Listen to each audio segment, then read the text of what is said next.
नागपुर के हुड़केश्वर थाने के तहत वीरगांव उमरेड रोड स्थित संजय नगर झोपड़पट्टी इलाके में एक आरोपी ने अपने रिश्तेदार पर कुल्हाड़ी से हमला कर हत्या करने का प्रयास किया।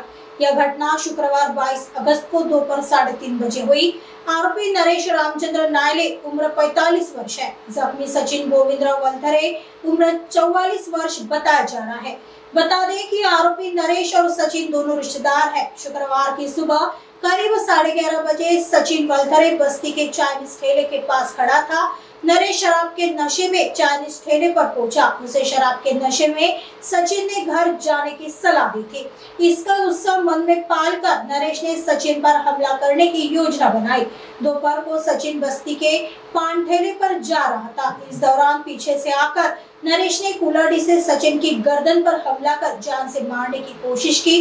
गंभीर जख्मी सचिन को उपचार के लिए मेडिकल अस्पताल में भर्ती किया गया है, जहां उनकी हालत स्थिर बताई जा रही है।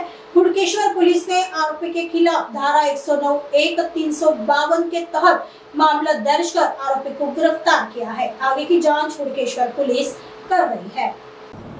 पोलीस ठाणे हुडकेश्वर येथे एक माहिती प्राप्त झालेली होती की पोळ्याच्या दिवशी सायंकाळी 7 वाजताच्या दरम्यानमध्ये मेडिकल हॉस्पिटल येथून एक एमएलसी प्राप्त झालेली होती। सचिन वलथरे वय 44 वर्ष, राहणार संजय नगर वीरगाव झोपडपट्टी येथील राहणारा असून त्याच्या शेजारी राहणारा एक नरेश नायले नावाचा व्यक्ती आहे। त्याच्यासोबत एक किरकोळ वाद झालेला होता। त्यांनी म्हटलं का तू इथे कशाला बसलेला आहे, घरी निघून जा। या कारणावरून राग त्यांनी मनात धरून त्याच्या सायकलला असलेली कुऱ्हाड ती काढली आणि पाठीमागून जाऊन त्याच्या मानेवर मारले। त्याच्यावरून तो गंभीर जखमी झालेला होता।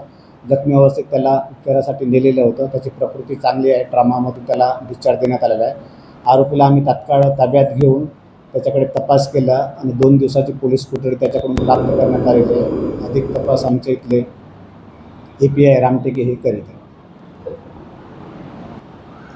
मारण्याचे कारण समोर अद्यापपर्यंत आलेले नाही आहे। फक्त एक किरकोळ त्यांचा शाब्दिक वाद झालेला होता आणि शाब्दिक वादावरून एकाच एरियात राहणारे आहे ते त्यांनी त्याला हटकलं। याचा त्याला राग आला का तू मला इथे बसलेला आहोत, तू का हटकला आणि घरी का जा म्हणतो। एवढ्या क्षुल्लक कारणावरून त्याने त्याला कुऱ्हाडीनं मारहाण केली।